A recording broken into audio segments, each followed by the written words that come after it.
Hola a todos. Ahora nos vamos a meter en uno de los puntos más conflictivos de la modificación a las normas que regulan la locación. El tema del precio, o del canon, o del alquiler, como se lo quiera llamar. Antes de meternos en las normas modificadas, tenemos que ver un poco algunos artículos que no han sido tocados, por decir así, que no han sido tocados por lo menos expresamente. Todos los abogados sabemos, porque lo vimos en la facultad, que un código es una norma extremadamente compleja. A mí me gusta compararlo con un mecanismo de relojería. Todas las piezas tienen que encajar. Si una pieza no encaja, desarma, descompone, le quita coordinación a todo el resto del mecanismo.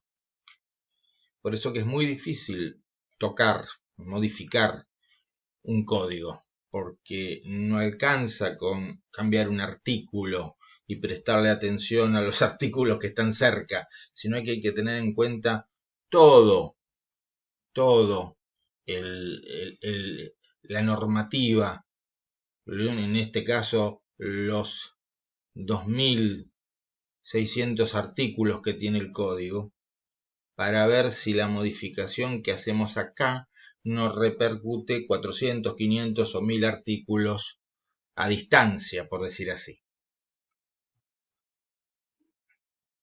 Lamentablemente, estas precauciones no suelen tomarse.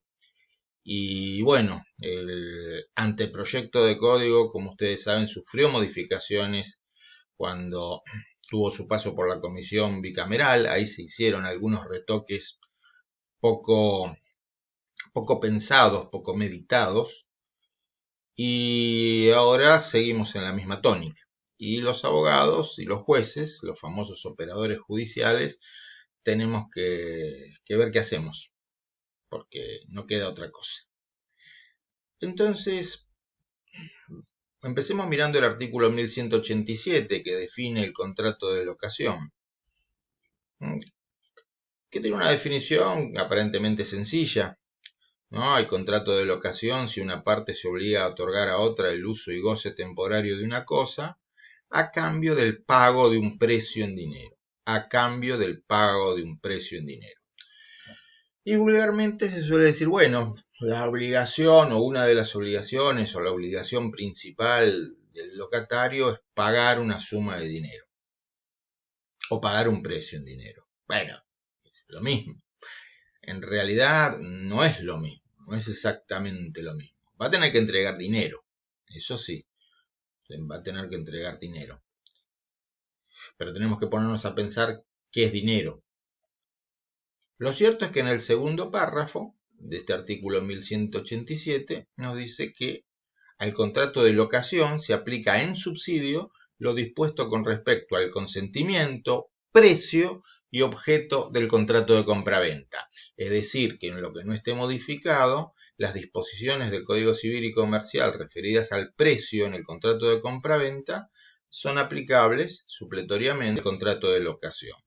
Y el artículo 1133, que está en la parte de contrato de compraventa, cuando nos habla de cómo se puede determinar el precio, nos dice que hay varias formas de determinar el precio. Una es la más común, cuando las partes lo fijan en una suma que el comprador debe pagar. 10 millones de pesos, o en el caso de la locación, 20.000 pesos por mes. Una cantidad nominal de moneda, lo que sería la obligación de dar una suma de dinero propiamente dicha. Podemos darle una mirada al artículo 765 que nos dice la obligación es de dar dinero si el deudor debe cierta cantidad de moneda determinada o determinable al momento de constitución de la obligación. O sea, al momento de constitución de la obligación se sabe cuánta cantidad de moneda se debe. Porque se pone expresamente 10 millones de pesos, 20.000 pesos por mes, o porque con un cálculo aritmético se puede llegar a ese resultado. O sea que en el momento de celebración del contrato se sabe concretamente cuántos pesos va a tener que entregar el comprador o cuántos pesos va a tener que entregar el locatario. Porque está directamente puesto 10 millones de pesos o porque con multiplicarlo lo sabemos.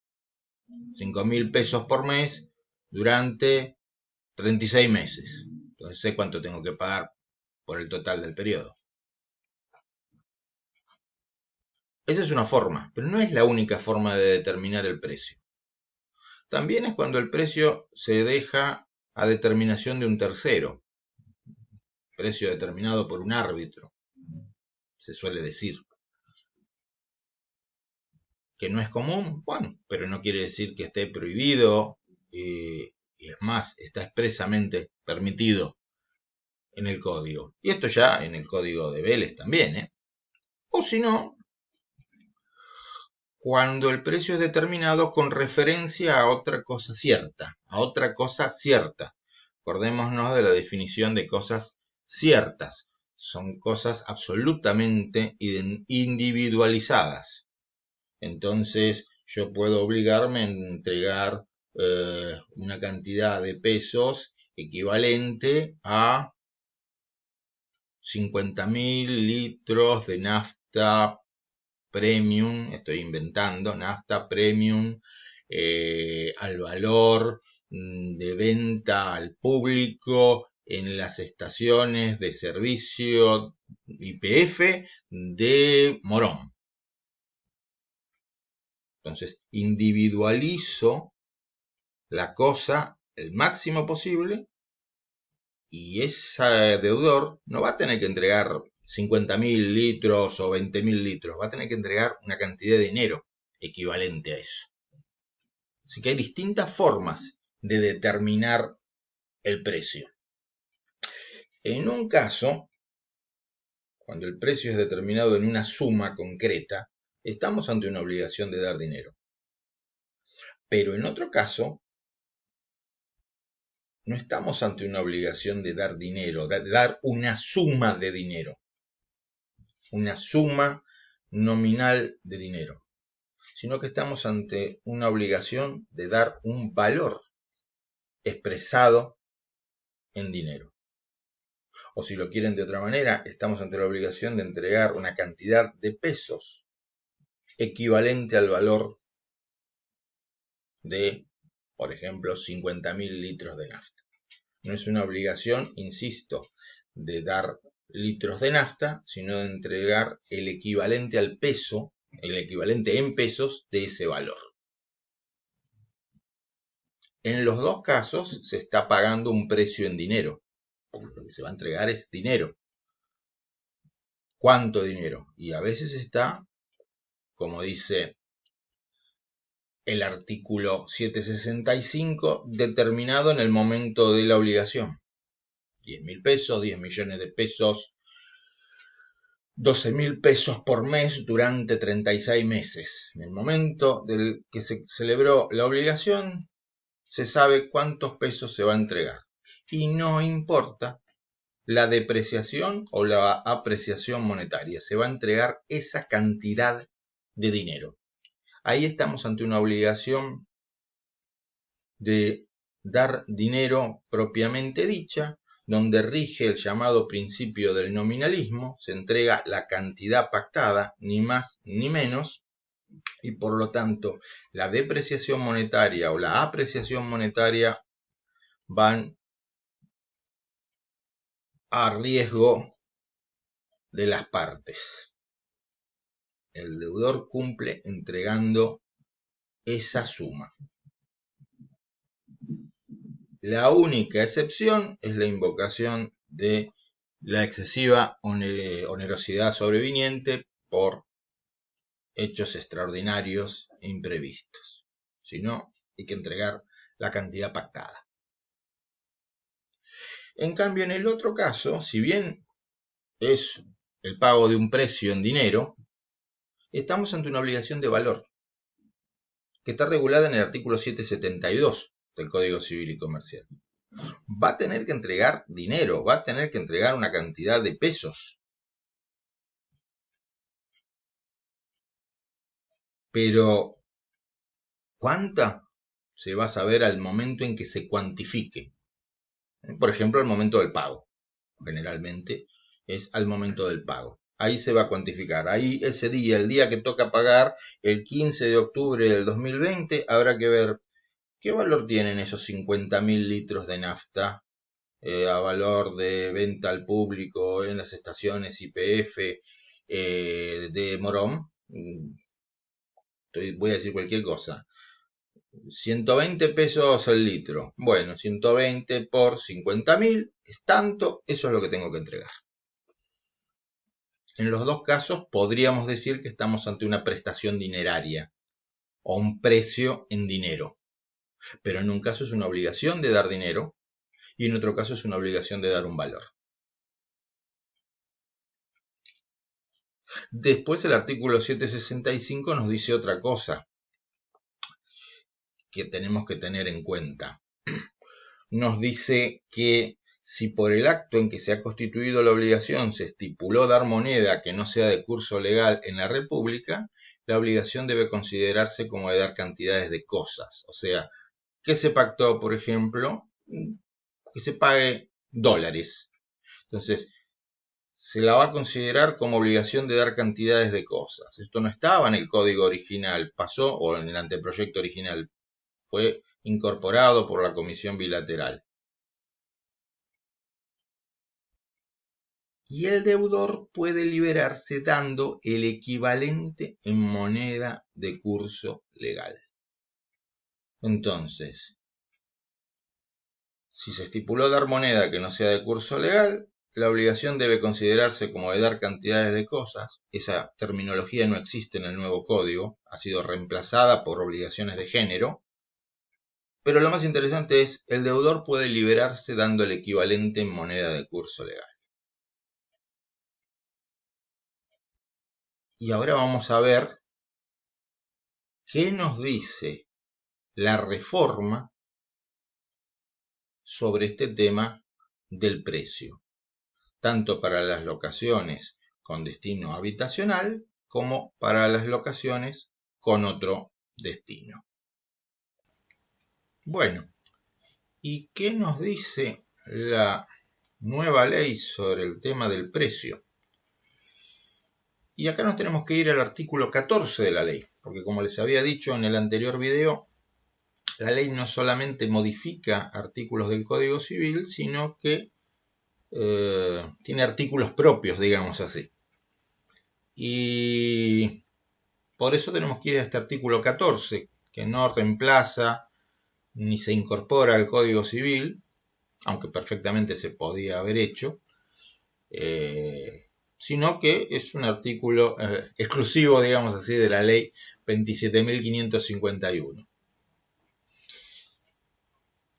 titulado Ajustes, y que empieza diciendo: los contratos de locación, cualquiera sea su destino, están exceptuados de lo dispuesto en los artículos 7 y 10 de la Ley 23.928 y sus modificatorias. O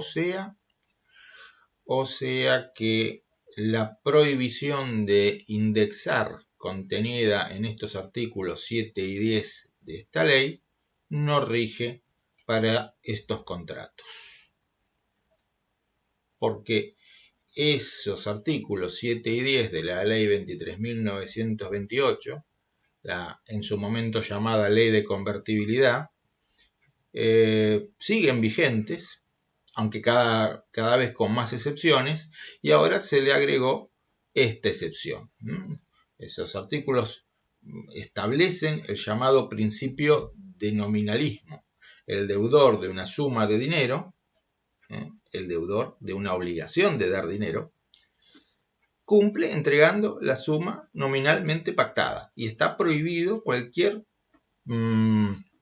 procedimiento de indexación, actualización, repotenciación de deuda, etcétera, etcétera, etcétera. Ahora esa prohibición desapareció. Entonces, tanto en las locaciones con destino habitacional como en las locaciones con otro destino, está permitida la actualización monetaria. Agrego yo, cuando la obligación del locatario sea la de entregar una suma de dinero determinada o determinable en el momento de celebrar el contrato, porque no está prohibido que la obligación del locatario sea la de entregar el equivalente en pesos a un valor, por lo que vimos hace un rato. Eso no ha sido modificado. Se aplican supletoriamente las normas del contrato de compraventa. Ahora bien, en concreto, ¿se eliminó la prohibición de indexar? Sí, se eliminó, pero con una distinción según sea el destino. Si el destino es no habitacional, digamos así, no habitacional, se eliminó la prohibición y se puede aplicar cualquier índice y cualquier sistema de actualización y repotenciación de deudas. La famosa locación comercial o con fines comerciales. A partir de esta ley se puede aplicar cualquier mecanismo de actualización o repotenciación de deudas. Índice de precios al consumidor, SER, UVA, lo que quieran. ¿Cuál va a ser el límite? Y el límite es que se pueda llegar a considerar que resulta abusivo el mecanismo de actualización, lo que se irá viendo en cada caso concreto. En cambio, en materia de locación de inmuebles destinados a uso habitacional, se intentan algunas aclaraciones. Digo, se intentan algunas aclaraciones porque en realidad lo que se consiguió es un texto bastante oscuro. El segundo párrafo de este artículo nos dice que en los contratos de locación de inmuebles destinados a uso habitacional, el precio del alquiler debe fijarse como valor único y por periodos mensuales. Entonces, el precio es mensual, o sea, se debe pagar por mes. En cambio, en los otros destinos puede ser diario inclusive. Debe fijarse como valor único sobre el cual solo pueden realizarse ajustes anuales. Es decir, para tomar un ejemplo sencillo, debe quedar claro al momento de celebrar el contrato cuál es el valor de la locación. Si la locación, vamos a suponer para hacerlo sencillo, es de 10.000 pesos por mes, vamos a poner un número que nos permita hacer un cálculo, eso en un año nos daría 120.000 pesos, en 3 años nos daría 360.000 pesos. Entonces, en el momento de celebrar el contrato tiene que estar especificado ese valor, 360.000 pesos, ese es el valor de el precio de la locación, un valor único, que se va a ir pagando por mes, pero ese valor puede ser ajustado. A diferencia del caso de las locaciones comerciales, por ejemplo, donde el ajuste puede ser mensual, si se quiere, acá el ajuste tiene que ser anual. O sea, vamos a decirlo desde dos puntos de vista. El valor total del contrato va a ser 360.000 pesos, porque son una locación por 3 años, 10.000 pesos por mes. Pero no quiere decir que el locatario termine pagando 360.000 pesos, porque puede haber ajustes. Al primer año, transcurrido el primer año, puede haber un ajuste, transcurrido el segundo año, puede haber otro ajuste. pueden realizarse ajustes anuales. Pueden, no deben realizarse. Pueden realizarse ajustes anuales. Solo pueden realizarse ajustes anuales. O sea, no se pueden realizar ajustes por plazos menores. Se pueden realizar ajustes a los 18 meses, por ejemplo. Y después se nos dice que en ningún caso se pueden establecer bonificaciones ni otras metodologías que induzcan a error al locatario. Esta parte que plantea que en ningún caso se pueden establecer bonificaciones ni otras metodologías que induzcan a error al locatario, no aparece como la mejor redacción posible. Entiendo que debe interpretarse como que la forma de redacción de la cláusula referida a fijación de precio no debe prestarse a confusiones, debe ser claro cuánto tiene que pagar el locatario a lo largo del contrato. Una cuestión que va a llevar bastante discusión es si en los contratos de locación de inmuebles destinados a uso habitacional sigue permitido o no el denominado alquiler escalonado. Sobre todo porque este artículo 14 menciona que el valor del precio del alquiler debe fijarse como valor único y por periodos mensuales, y termina dando el ejemplo de las bonificaciones que no están permitidas. Cuando habla de valor único se refiere a que cada periodo tiene que tener el mismo valor, o se refiere a que el precio total del contrato debe ser fijado de antemano al momento de la celebración. Es difícil la interpretación. Es difícil la interpretación. Es probable que se haya pretendido eliminar el alquiler escalonado, pero la redacción no es clara. La redacción no es para nada clara. Suponiendo que valor único signifique que cada mes el canon tiene que tener el mismo valor, el alquiler escalonado estaría prohibido para contratos de locación de inmuebles destinados a uso habitacional. ¿Esto es bueno para el locatario? Y no necesariamente. No necesariamente. Porque en algunos casos le permitía adecuar el ritmo de los plazos, pagando menos los primeros meses, donde generalmente se tienen gastos por la mudanza y por determinadas inversiones que se tienen que hacer para acondicionar el departamento.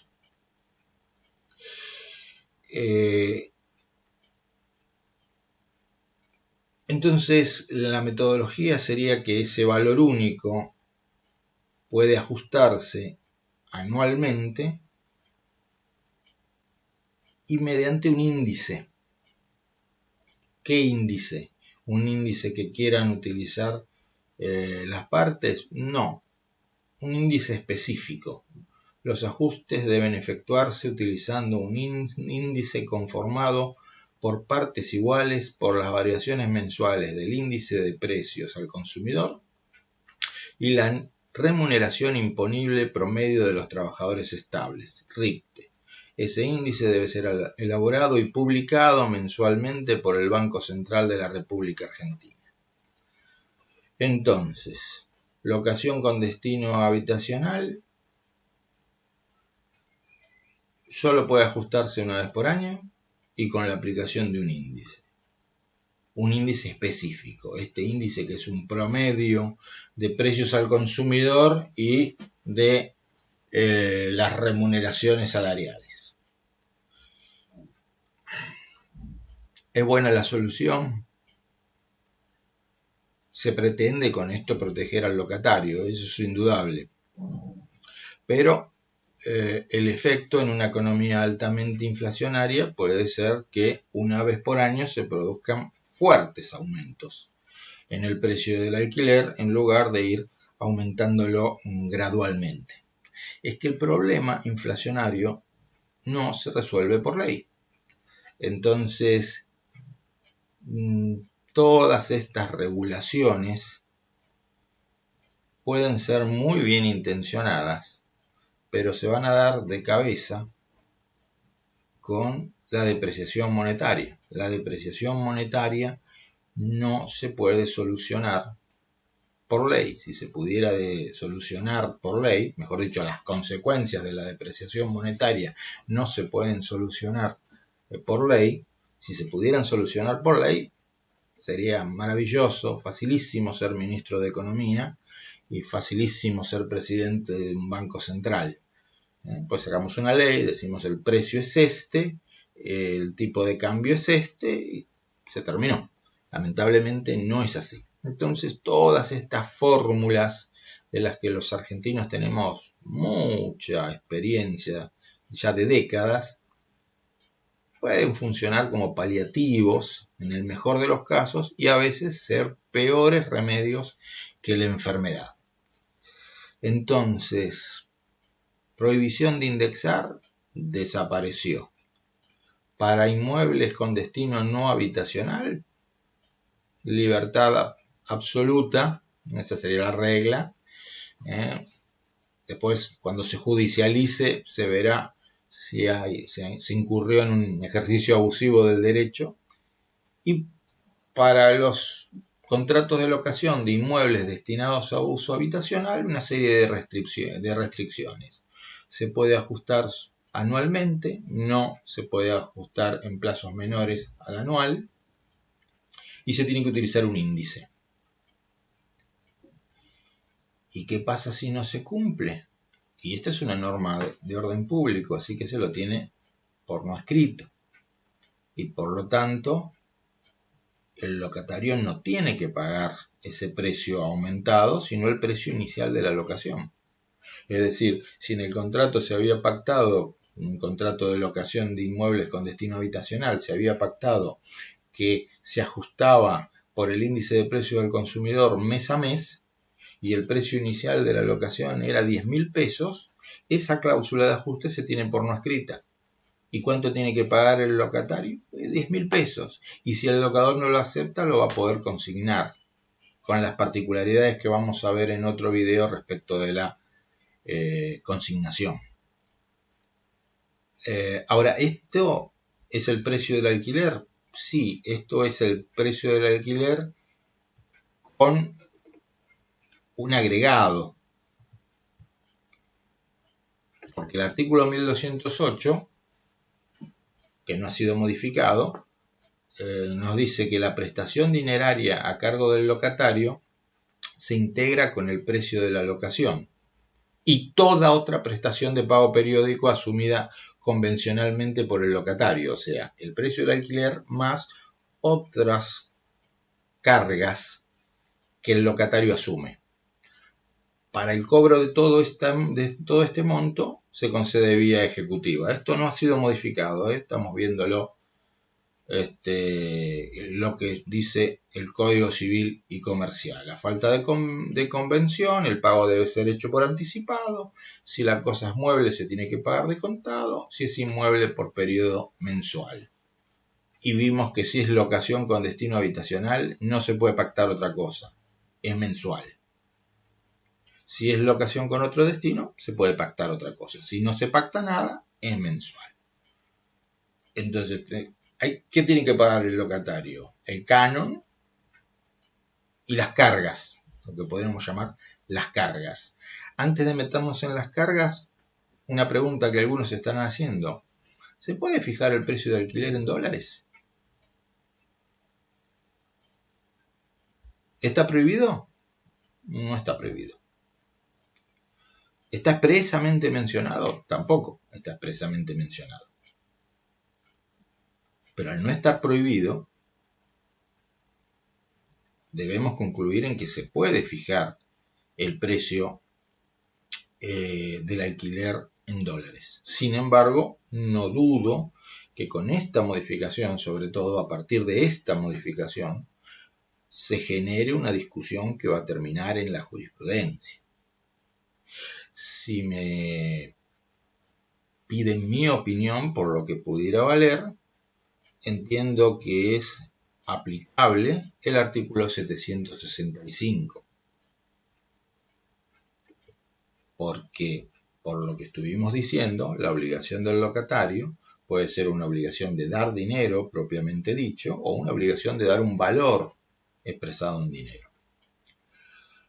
Entonces, se puede estipular que se entregue moneda que no sea de curso legal en la República y la obligación se va a considerar como de dar cantidades de cosas. Pero el deudor puede liberarse dando el equivalente en moneda de curso legal. Este artículo 765, desde el momento en que salió, generó discusiones. Varias discusiones. Una discusión es esta última parte del artículo 765. ¿Es de orden público o es de carácter supletorio? O sea, ¿se puede renunciar a ese derecho que tiene el deudor de liberarse dando el equivalente en moneda de curso legal? Hasta ahora la jurisprudencia entendió que sí, que es supletorio. Por lo tanto, que se podría renunciar. Y de hecho así se ponen todos los contratos que se está haciendo. Sin embargo, como le escuché decir al doctor Julio César Rivera en una charla por Zoom a la que tuve el gusto de asistir hace algunas semanas, en épocas de emergencia como la actual, es muy probable que la jurisprudencia empiece a inclinarse por el carácter de orden público de esta cláusula, que sería la interpretación más favorable para el deudor. Y otra discusión es si esta obligación del deudor contemplada en el artículo 765 debe entenderse como que es una obligación alternativa, es decir, una obligación con dos prestaciones principales, o una obligación facultativa, es decir, con una prestación principal y una prestación accesoria, y que el deudor puede elegir cumplir la obligación principal o cumplir la accesoria. La principal sería la entrega de dólares, la accesoria sería entregar el equivalente en pesos.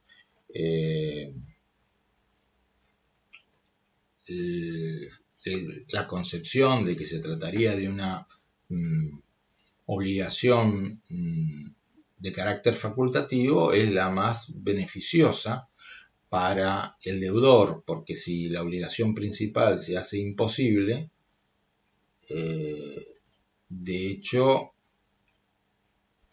se extingue la obligación. No hay que cumplir con la accesoria. Y además, porque el deudor puede decidir cumplir con una o con otra.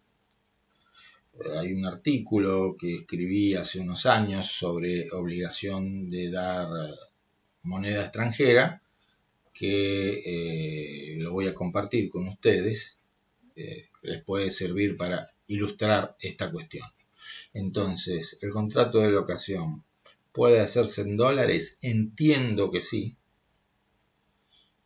Entiendo que es aplicable el artículo 765 y veo probabilidades de que este artículo 765 sea declarado de orden público y que sea considerada facultativa la obligación del deudor, en este caso del locatario.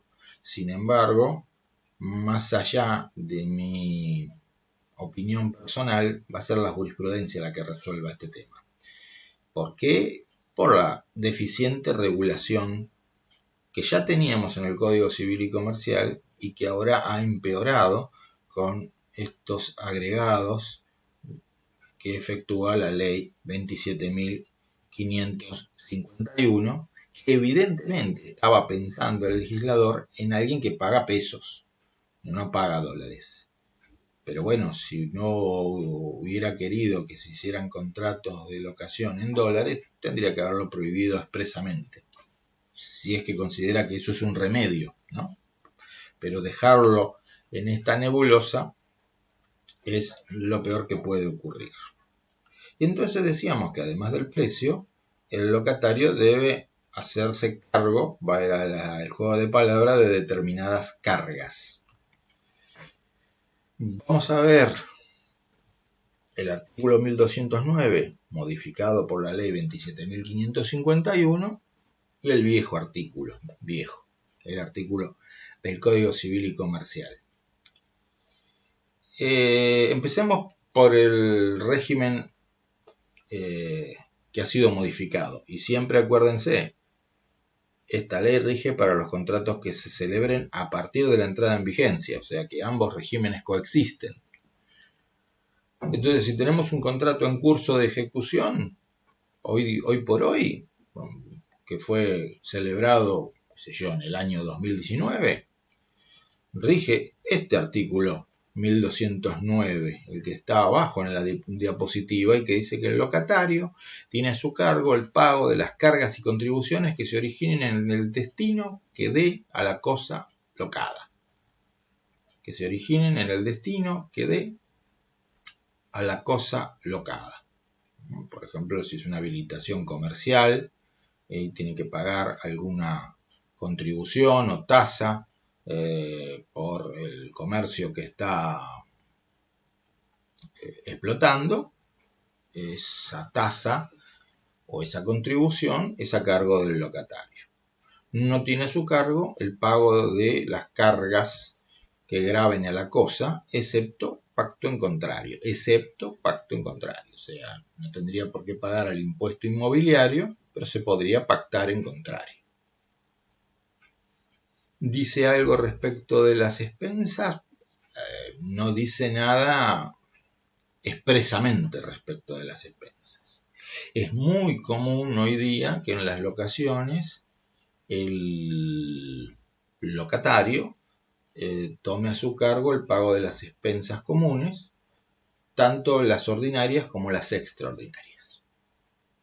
En algunos casos solamente tiene a su cargo las expensas comunes ordinarias, quedando las extraordinarias a cargo del locador. Pero es bastante común en nuestros usos que se haga cargo de ambas expensas. El artículo 1209, para proteger al locatario, introduce algunas modificaciones. Arranca diciendo que el locatario tiene a su cargo el pago de las cargas y contribuciones que se originen en el destino que dé a la cosa locada. Acá no cambiamos. Y después dice que no tiene a su cargo el pago de las que graven la cosa ni las expensas comunes extraordinarias.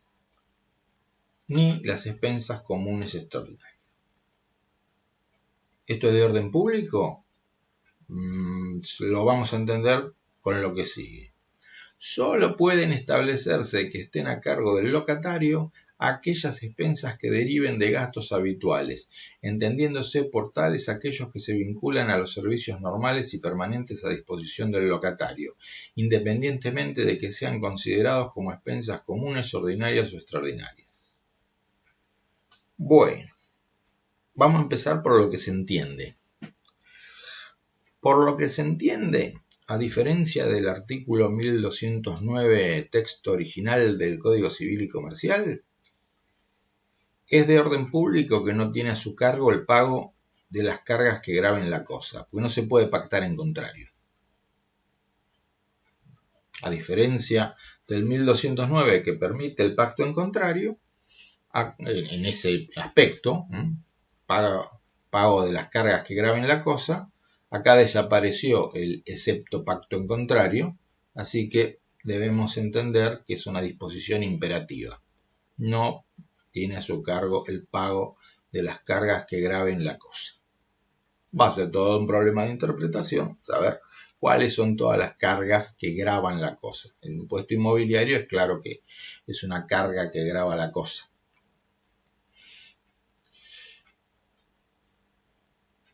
Después, en materia de expensas, hace esa distinción. Dice, no tiene a su cargo el pago de las expensas comunes extraordinarias. ¿Eso es de orden público? Más o menos, porque se puede pactar que el locatario se haga cargo de aquellas expensas que deriven de gastos habituales. ¿Y qué son los gastos habituales? Aquellos que se vinculan a los servicios normales y permanentes a disposición del locatario, independientemente de que sean considerados como expensas comunes, ordinarias o extraordinarias.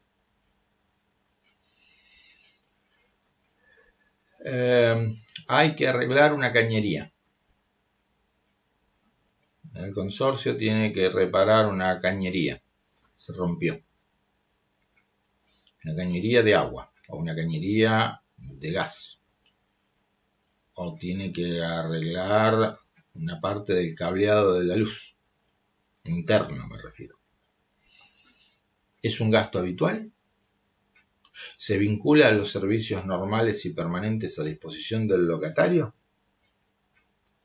¿Se vincula a los servicios normales y permanentes a disposición del locatario? Seguro, porque el locatario va a usar la luz, el gas, el agua.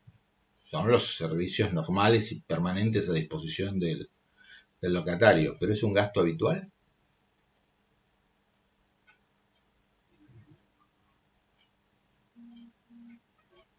¿Cuándo hablamos de gasto habitual y cuándo no hablamos de gasto habitual? Lindo tema para complicar la vida. Va a haber que ser muy cuidadoso en la redacción de los contratos y especificar a qué gastos nos estamos refiriendo. Imagínense si muchas veces la diferencia entre expensa ordinaria y extraordinaria suscita discusiones. Imagínense ahora cuando aparece esta tercera distinción. Tenemos expensas ordinarias, expensas extraordinarias y ahora vienen los gastos habituales vinculados con los servicios normales y permanentes. Sean o no sean expensas ordinarias o extraordinarias. O sea, no importa cómo venga en la liquidación que hace el consorcio. Si es gasto habitual, se puede pactar que quede a cargo del locatario. Esto va a generar litigiosidad sin la menor duda, porque en la mayoría de los contratos se va a poner una especie de copia de este artículo. Quedarán a cargo del locatario los gastos habituales, aquellas expensas que deriven de gastos habituales, sin importar que sean consideradas ordinarias o extraordinarias. Y en el momento de celebrar el contrato, como queremos celebrar el contrato y el locatario se quiere mudar y el locador quiere que le pague el alquiler, nadie va a discutir mucho. La discusión va a ser cuando venga la expensa por reparación de las cañerías, por ejemplo.